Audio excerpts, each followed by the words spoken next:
The year is 1177 BC. The world has begun to crumble. The first globalized world is beginning to stumble and fall. Not the whole world, of course, but the world as the kings of the Bronze Age knew it.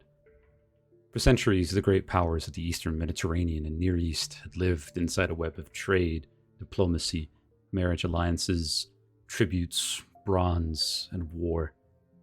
Egypt, the Hittites, Mycenaean Greece, Babylon, Assyria, Cyprus, Canaan, Ugarit. This is a world where palace scribes are some of the only literate humans, and where the war chariots of Egypt are the biggest fear on the battlefield.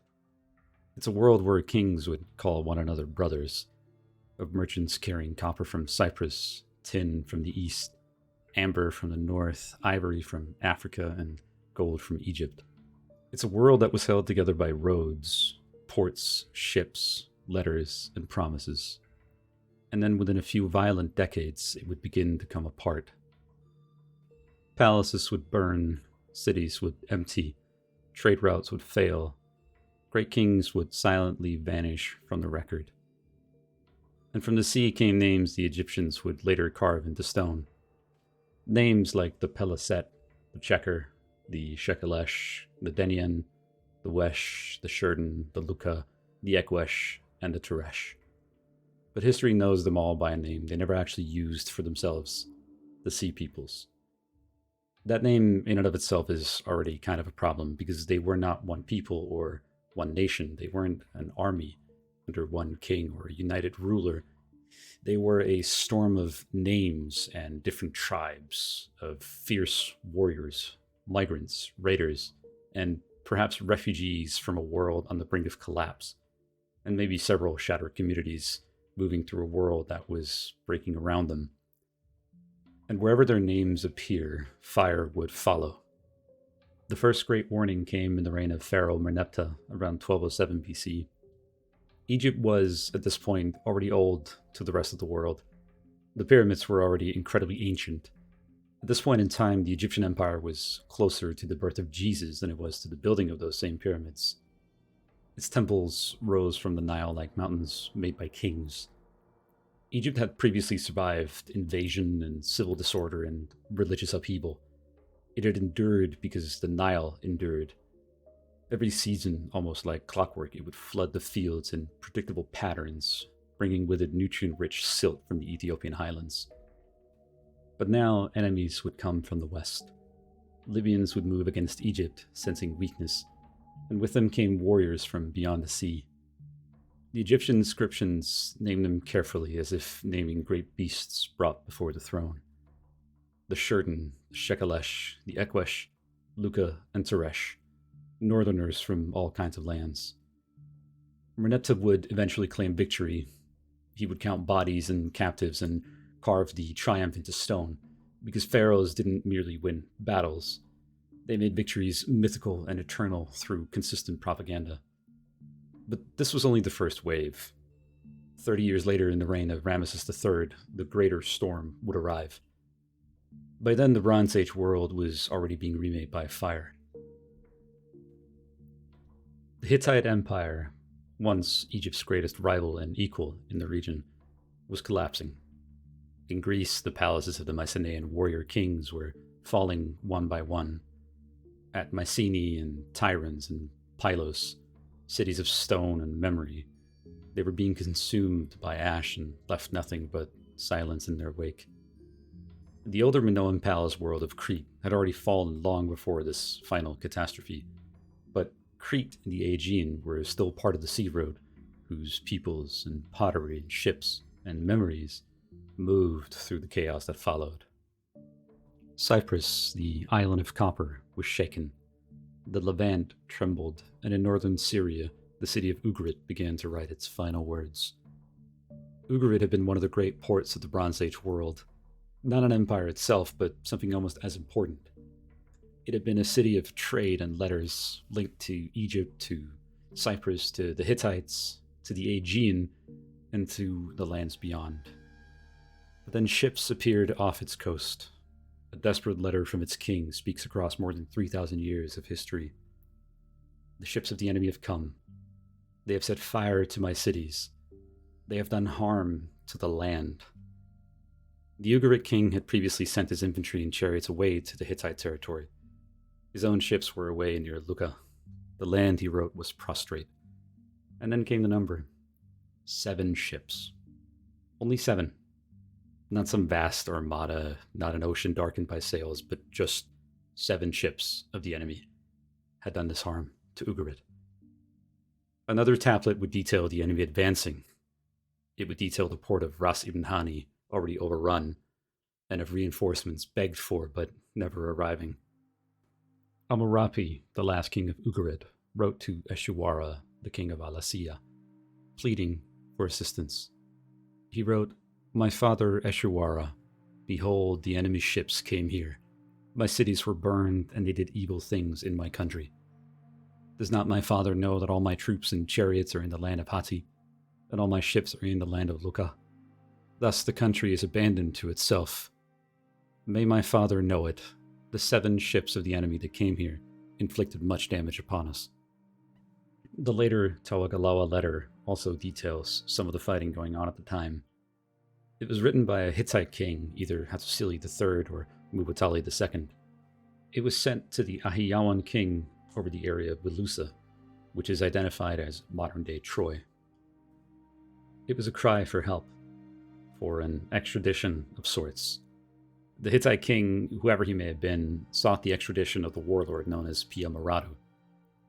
Pia Maradu had recently fled into Ahiyawa-controlled territory after starting a failed rebellion in Lucca.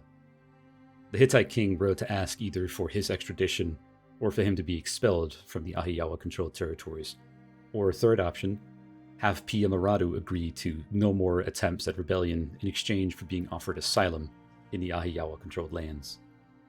Unfortunately, no surviving letters detail a response. When archaeologists would later uncover Ugarit, they would find ash and burnt wood. They would find debris and arrowheads stuck in walls, and just pure destruction. The city would be ruined so completely that it was not truly reborn for centuries after. The scribes had written their fear into clay, which the fire would then bake for them. At Medinet Habu, Ramesses III would carve his version of what came next. According to his inscription, the foreign countries had made a conspiracy in their islands, and no land could stand before their arms. Hatti, Kodi, Karkemish, Arzawa, Alashia.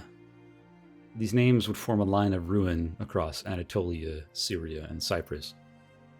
But then the invaders reached Amuru in northern Syria, and they would make camp. The inscription says they came forward towards Egypt with the flame prepared before them.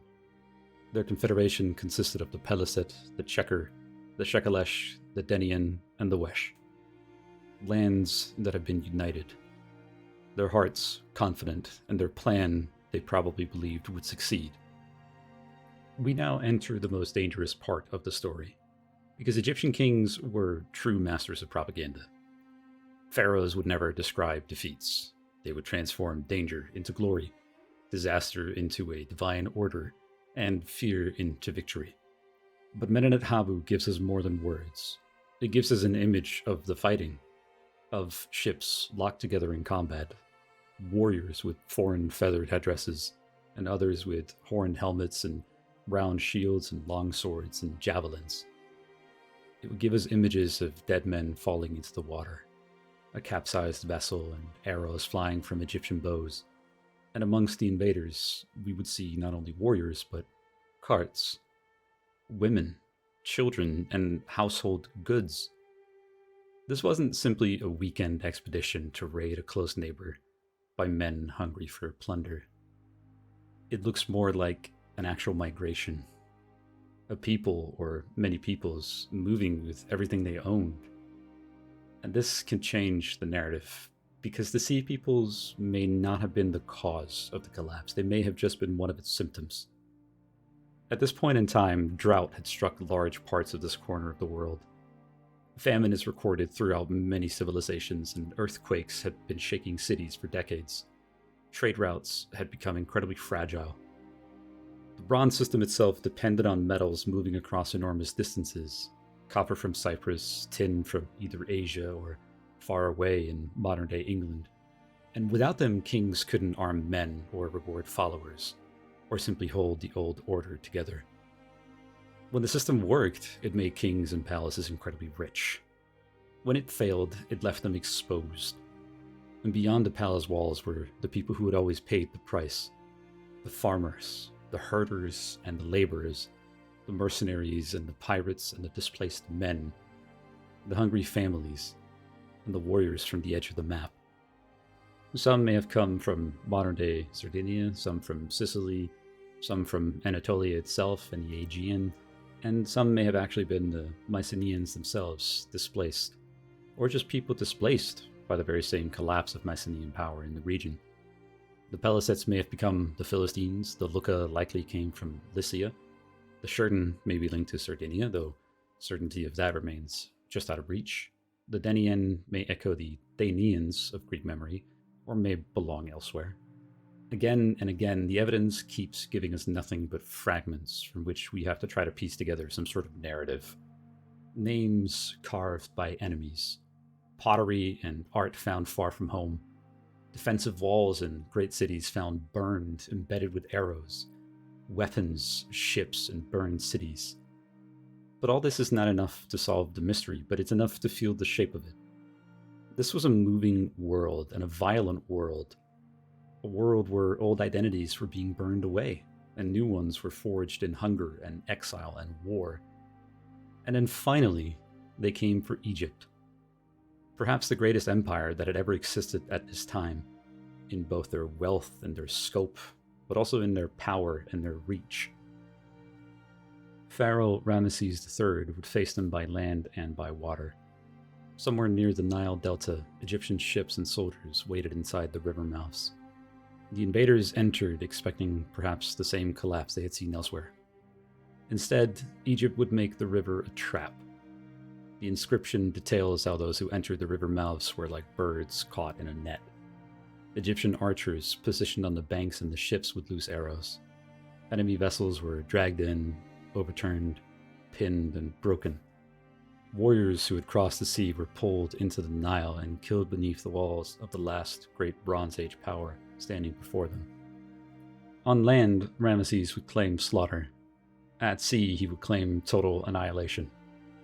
In a papyrus known as Harris I, he would look back and boast that the Checker and Peliset were made ashes, that the Shurden and Wesh of the sea were made as those who exist not, and that captives were brought to Egypt like the sand of the shore. Then he says what he did with them. He would settle them in strongholds bound in his name. And that detail matters more than the previous boast, because it suggests the defeated were not simply erased from history. Some would be absorbed and settled, they would be taxed and made subjects of the pharaoh, and they would be used. They would be placed as frontier peoples in land that Egypt still claimed as their own, especially in Canaan. And there, in the centuries after this collapse, new peoples would rise from the wreckage. The Philistines appear on the southern coastal plain, and at sites like Ashkelon and Ashdod and Ekron and Gath, archaeology would show an incoming culture with Aegean-style pottery, with different foods and styles and signs of a people not simply native to the Canaanite world. The sea peoples disappear as invaders, and parts of them may have survived as settlers. The storm would become a people. The raiders would become neighbors, and the refugees would become later kingdoms. Ultimately, Egypt would end up surviving, but survival is not exactly the same as victory. The old New Kingdom would never again dominate the Eastern Mediterranean as it once had. Its empire in Asia would fade, and with it its power would shrink. Its great temples would remain, but the world that had fed them was gone. The Hittite Empire vanished out of history.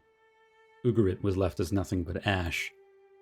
The Mycenaean palaces would fall into silence. And all across Greece, writing would disappear for centuries in what scholars would later call the Greek Dark Ages. The great correspondences between kings would end. The palace world of bronze and chariots and scribes and tribute would give way to smaller, more centralized powers, to rougher chiefs, to iron weapons and migrations, to memories and song. The later Greeks would tell stories of a great war at Troy, of kings sailing home through ruined seas, of wanderers and raiders and shipwrecks and monsters, and of lost kingdoms. Those stories are of course not clean history in the normal sense, but somewhere beneath the mythology is the sound of a real world falling apart.